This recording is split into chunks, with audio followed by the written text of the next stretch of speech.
Hi friends, welcome to కరుణా kitchen. ఈరోజు మన కిచెన్లో చేసుకున్న రెసిపీ వచ్చి అందరి ఫేవరెట్ అయిన చేపల పులుసు. ఈ చేపల పులుసుని ఇంట్లోనే చాలా ఈజీగా ఎలా ప్రిపేర్ చేసుకోవాలో చూద్దాం. అలాగే ఇక్కడ నేను చేపల పులుసు అనేది మట్టి కుండలో కట్టెల పొయ్యి మీద చేశాను. టేస్ట్ అనేది చాలా బాగా వచ్చింది. మీరు కూడా ఖచ్చితంగా ఈ రెసిపీని ట్రై చేయండి. ఇంకా ప్రిపరేషన్ చూద్దాం. ఈ చేపల పులుసుకి నేను ఇక్కడ కేజీ చేపలు తీసుకొని బాగా క్లీన్ చేసుకొని పక్కన పెట్టుకున్నాను. ఇప్పుడు మ్యారినేషన్ చేసుకుందాం. ఈ చేప ముక్కలకి సరిపడగా సాల్ట్ వేసుకొని, కొద్దిగా పసుపు వేసుకొని, 2 టీ స్పూన్ల కారం వేసుకొని బాగా కలుపుకోవాలి. ఫ్రెండ్స్, చేపల కూరకి కారం అనేది ఎక్కువగా పడుతుంది. అప్పుడే టేస్ట్ మనకి బాగుంటుంది. ఇలా కలుపుకొని పక్కన పెట్టుకోవాలి. ఇప్పుడు గ్రేవీకి సరిపడగా ఆనియన్స్ కటింగ్ చేసుకుందాం. ఇక్కడ 2 ఉల్లిపాయలు తీసుకున్నాను, 5 పచ్చిమిరపకాయలు, వీటన్నిటిని కూడా సన్నగా తరిగి పక్కన పెట్టుకోవాలి.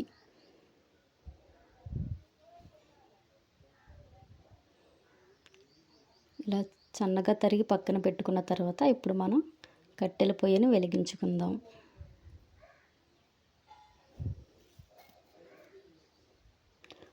కట్టెల పొయ్యి వెలిగించుకున్న తర్వాత మట్టి కుండ పెట్టుకొని అందులో ఆయిల్ వేసుకోవాలి. ఈ మట్టి కుండలో ఆయిల్ వీటెక్కక ముందే మనం ఆనియన్స్ పచ్చిమిర్చి వేసుకోవాలి. వేసుకొని బాగా కలుపుకోవాలి. ఆయిల్ వీటెక్కగానే ఆనియన్స్ పచ్చిమిర్చి వేస్తే మట్టి కుండ అనేది పేలిపోయే అవకాశం ఉంటుంది. అందుకని ఆయిల్ వీటెక్కక ముందే మనం ఆనియన్స్ వేసుకోవాలి. ఇప్పుడు అల్లం వెల్లుల్లి పేస్ట్ని దంచుకుందాం. ఈ చేపల కూరకి ఫ్రెష్గా దంచి పెట్టుకున్న అల్లం వెల్లుల్లి పేస్ట్ వేసుకుంటాం వల్ల టేస్ట్ అనేది ఇంకా బాగుంటుంది. ఇలా ఫ్రెష్గా చేసుకున్న అల్లం వెల్లుల్లి పేస్ట్ని ఉల్లిపాయలు బాగా వేగించుకున్న తర్వాత అందులో వేసుకోవాలి.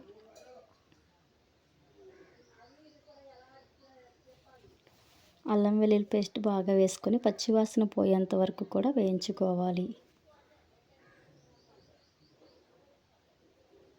ఇలా వేయించుకున్న తర్వాత ఇందులో మనం కటింగ్ చేసుకుని పక్కన పెట్టుకున్న 2 మీడియం సైజ్ టమాటా ముక్కలను వేసుకొని ఇలా దగ్గరికి ఉడికేంత వరకు ఉడికించుకోవాలి.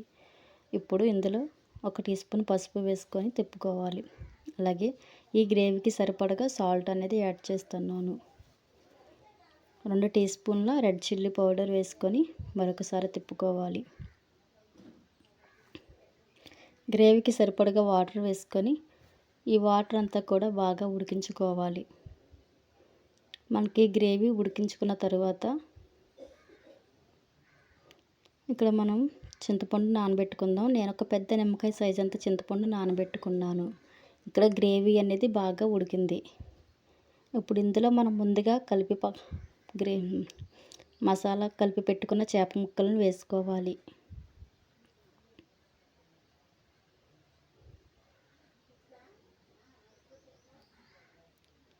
అన్ని ముక్కలు వేసుకొని ఇందులో గరిటె అనేది పెట్టకుండా మనం చేతితోనే మట్టి కుండని కదుపుకుంటూ వండుకోవాలి. ఇక్కడ నేను కొంచెం వాటర్ యాడ్ చేశాను, ఆ వీడియో అనేది మిస్ అయ్యింది.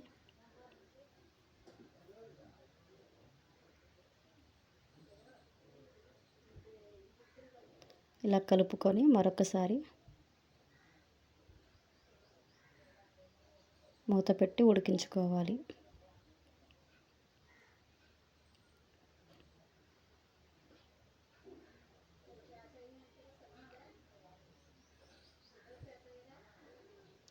ఇలా బాగా ఉడికించుకోవాలి.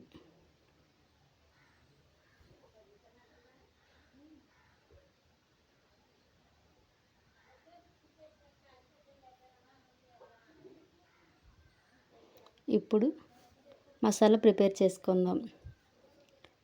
ఈ మసాలా చాలా సింపుల్గా ప్రిపేర్ చేసుకుంటున్నాను. జీలకర్ర, వెల్లుల్లిపాయలు వేసుకొని చేసుకున్నాను. మట్టి కుండలో వండేటప్పుడు ఎక్కువ స్పైసీ వేసుకోకూడదు. అలాగే చింతపండుని గుజ్జు బాగా తీసుకుందాం.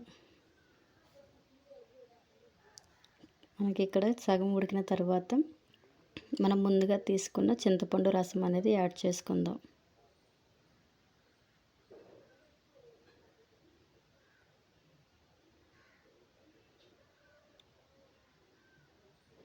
పులుపుకి సరిపడగా చింతపండు రసాన్ని యాడ్ చేసుకొని మరొకసారి ఉడికించుకోవాలి. ఇప్పుడు కూర గ్రేవీ దగ్గర పడ్డాక మనం ముందుగా ప్రిపేర్ చేసుకున్న జీలకర్ర వెల్లుల్లిపాయ మసాలా పౌడర్ని వేసుకొని కొద్దిగా కరివేపాకు కొత్తిమీర వేసుకొని మరొక 5 నిమిషాలు ఉడికించుకోవాలి. చేపల కూరకి కరివేపాకు టేస్ట్ చాలా బాగుంటుంది.